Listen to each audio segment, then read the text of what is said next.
Hey, this is Christopher with another special episode of What's Brewing, where we actually get to unbox the new EOS R6 Mark II. But before we get into this video, let's roll that beautiful B-roll.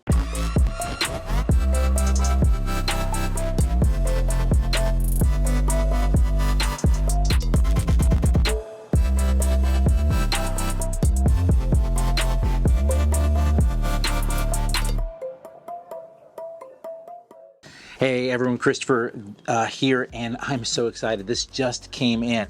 Let's dive in. So I've just got the box. Literally, this is coming straight from B&H Photo. This video is not sponsored by B&H Photo, but I will call out that when we do buy our gear, we love B&H Photo because their speed of service, and I literally ordered this last night and they had it here next day for like 22 bucks. It's awesome. So we've got typical packaging here. The EOS instructions, a lot of stuff is now online with the QR code. We've got something in image.com or image.canon. Looks like you can do direct uploads. So what we've got here is a LP series battery. Let's unpack this.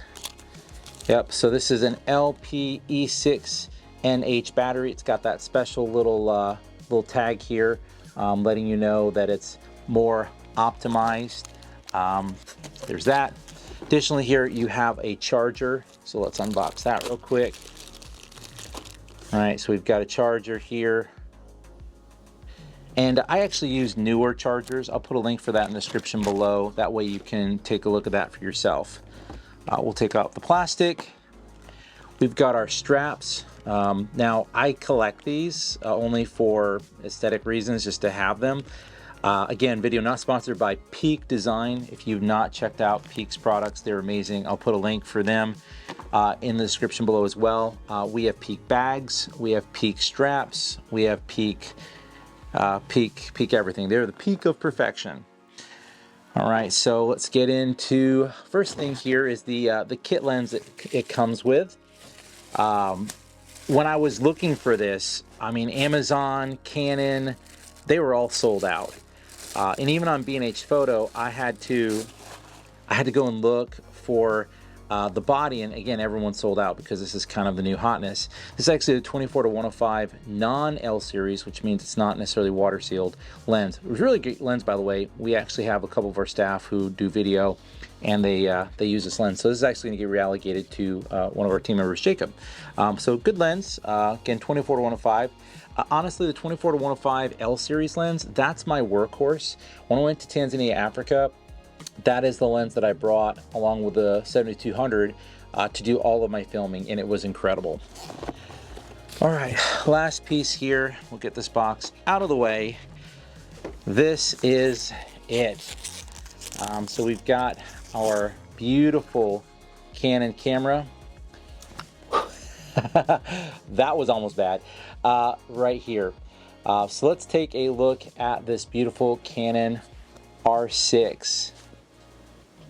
Right, similar style body. I actually did have the original R6 and gave it to a friend. Oh gosh, super nice battery. Actually comes, I don't know if this is new, but actually comes with a little protector here. This is different. Get a little view here. All right, so you can kind of slide it out of there so you don't get gunk in it. Now, if you use your camera sparingly or for photography, then you're not as worried about this. But these are really great because I'm in all kinds of conditions. I do a lot of kayaking, and dare I say, I am wanting to be a adventure photographer. I just don't go on many adventures, and you start to get stuff when you're traveling. So good gear gets beat up, and that's part of the point. So let's talk a little bit about this camera. Now I'm going to cheat a little bit and actually use the built-in Canon comparison. If you've not checked this out, it's really cool on their website. I would actually suggest that before you buy any camera or any gear whatsoever, visit Canon's website, use the compare tool. This will absolutely help you to make your decision and look at some of the technical specifications. Now I'm going to talk very briefly about the comparison between the EOS R6 and the EOS R6 Mark II, and I want to use their website to do that. So let's dive in. So first off, we'll see that there is a price difference between these two. The EOS R6 is going to come in at $24.99, but of course they've reduced that down to $22.99. So it looks like a $200 savings there if you want to go with the earlier body. The EOS R6 Mark II now comes at that $24.99. And when you compare that down to, I guess, some of their specials and discounts, the EOS R5 body is coming in at $36.99. So that's an honest $1,200 difference there in functionality. And we'll talk about some of the differences between the two. If we look at just megapixels here, when you're looking at the image quality between the EOS R6 and the EOS R6 Mark II, you're getting 4.2 extra megapixels. I'll actually put a link right here or here or here in the description. I'll put a link somewhere where Peter McKinnon does a review on this product, and I think it's really hilarious that he calls out that 0.2 and that there's an engineer somewhere who says it matters. And so we're really thankful for that increase, but in comparison to the R5, it's a half of the quality or size image that you get at that 45 megapixel. Now it's not all about pixels, but it really is about the amount of data that you collect when you're shooting RAW or Canon RAW and of course JPEG. So that will matter when you're cropping in and doing that post-production workflow with your photos. But again, ultimately great pictures are great pictures, and you know, I've taken wonderful pictures with the R6, the R5. I mean, they're all great cameras, but you know, if you need more, that's a big thing to consider here. You've got that R burst mode, right, at 30 frames per second, which is really nice. And you'll notice that compared to the R5, which is an older model at this point now than the R6 Mark II, of course, at only 25 frames per second with electric and 12 frames per second mechanical. So there is some differences here, and this is a faster camera, and I'm looking forward to getting a chance to play around with it in production. You'll notice that there's a 6K oversampled, uncropped 4K movie at up to 60 frames per second, which you're going to compare that to all of the features that the R5 has, which is going to be up to 8K. You're going to get 4K 120 frames per second with the R5. And part of the reason that you're able to do that is the fact that you have support for a compact flash express card, so you're going to be able to read and write data faster to that card.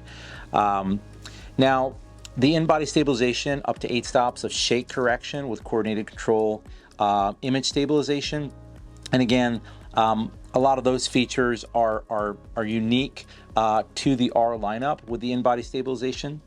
Now, these are both mirrorless cameras, and they look great. So let's talk about some of the differences. We'll start off with similarities, right? So if we take a look at first here, you'll notice that your ports here are very similar. So you've got your headphone jack, you've got your microphone. You also have the ability to, right, do some direct connectors there. If we head over to this, so big difference between this camera versus other cameras is we've got USB-C and we've got this mini HDMI out.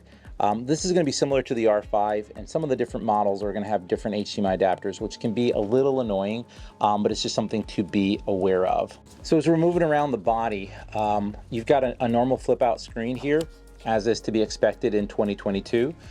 So we've got this. I don't know what the brightness is on this, so I'll tell you, in another video how I've experienced it. But of course, you've got here at the for your eye hole here, you can turn this off where, if you're in proximity to this, it turns off the screen so you're not accidentally touching the screen. So that's standard on both cameras. And then on the back of the body here, you'll notice that you've got all the standard dials and wheels that you normally get. I don't see anything anecdotally. I'm actually shooting the R5 right now that's really that different between the two. You've got your info, you've got your zoom, you've got your scrolling, your media to see images and video back, and of course the delete button. When you get to the top, that's where you get the biggest difference, right? This is where you start to see a huge difference between the lineup. So I don't have the R7 or the R10, so I haven't played with those, and I really should take a look at them. But I will call out that this is really, to me, mimicking the old school DSLR kind of dials where you can switch back and forth in your different modes here. Whereas the R, the R5, the R5C all have a digital interface for all of that. The other big thing that you've got that, again, I don't remember if this was on the R6, so if you know, let me know in the comments below. I've got this similar to the Cinema line where you can have it in different modes where you can lock it in place, have it on or off. So that definitely is a feature of the C70. That's not on the R5. That's definitely not on the R5C. And this may be on the original R6. I don't recall, but I think this is something that's new. The other big thing that's really, really new, and I think they're starting to incorporate this in their lineup, is similar to the R5C. You have this ability to switch between video and camera mode. And I think that's really, really cool because that way it's just a little bit easier to know what settings are which. It makes this dial a lot nicer because you're just switching between modes that are photo and video and applying those potential settings to whatever mode you're in, which is photo or video. Gosh, I mean, this is a really cool camera. I'm so excited. I can't wait to play around with it. I can't wait to get into it and start using it. I'm actually going to be taking this on a trip with me to Arkansas for Christmas. So I'll be vlogging, shooting video and photo. I will mention a couple things before I go that are important things to note in differences between, say, the R5 and the R6. Number one, this is dual complex flash cards. So this is different than, say, the R and the R5. So like the Canon C70, this has two SD card slots here. If you want to shoot those higher frame rates, you're going to want to use like a V60 or V90 for that 4K. But I always go higher if you can. They're more expensive, but less chance of them flaking out. The other big thing is that this, and I've been told that some of the other camera lineups do not have a recording limit, and that's actually one of the special features of the R6 Mark II that we're hoping either gets brought into a firmware update or a newer version of the R5, maybe a Mark II of the R5 gets where they take away that recording limit, which is about 30 minutes. So that's pretty exciting. So as long as you've got battery, you'll be able to shoot with this thing, which is pretty cool. If you're going to buy it, I guess I'll give my 2 cents on if you're purchasing. If you're going to buy this camera, who's this for? Well, if you want really solid photography, I actually gifted this to a photographer, the original one, not the Mark II, the original R6 Mark I. They take some really great photos. I mean, they are just gorgeous looking. So you're not going to tell a huge difference.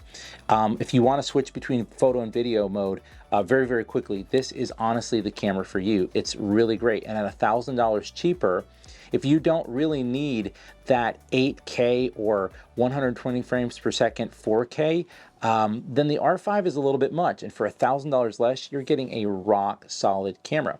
Now, a lot of cinematographers and photographers will use the R5 as their primary camera and have this as secondary.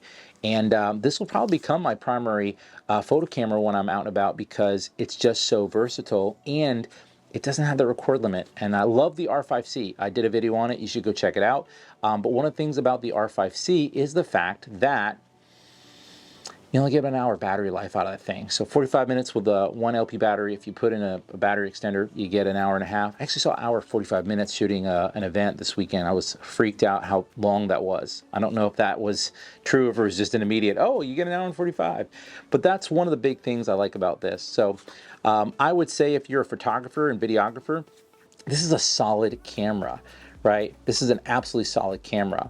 And honestly, if the R5 didn't have such a big pixel count, and I probably wouldn't have it. I love the Compact Flash Express. I love having that option, but I shoot a lot with the C70, which is also a dual SD card, and the record limit's the big thing for me, right? I've taken lots of great photos of the R, and really, I mean, if you pixel peep, sure, you'll tell the difference, but the average person, they won't care. And if you get in the right lighting and you've got the right settings, you can make photos look really, really good, right? And you can sharpen them up in post. But I like it. The only thing I would say I don't like about this camera, and it's just a pet peeve, I was relieved when they moved to a digital interface for that dial. I love it. I personally think it's the greatest. But I do know a lot of folks who've been using DSLR cameras for years that love this, and if you're moving from the DSLR lineup, this is honestly going to be a good next step because it's going to be living within the realm of interface that you are very comfortable with. So I don't want to say this is my new favorite camera yet because I haven't got a chance to use the Mark II, but I really did dig the EOS R6, and I think I'm going to love this one too. So anyway, that's my thoughts. Let me know your thoughts in the comments below. What are you using? Are you looking to upgrade your camera? Do you like the RC and the R7 with the R7 and the R10 with the crop sensor? Do you feel like the R5 is too expensive? Does it make sense to maybe just jump to the R6 and then after that maybe get a cinema camera? I don't know. You tell me. Anyway, we hope you've enjoyed this content. If you do us a favor, hit that like button, crush the subscribe button if you want to hear more content like this in the future, and hit the notification bell to stay up to date with everything we're producing. As always, we hope you're doing well, we hope you're staying safe, and we'll see you in the next one.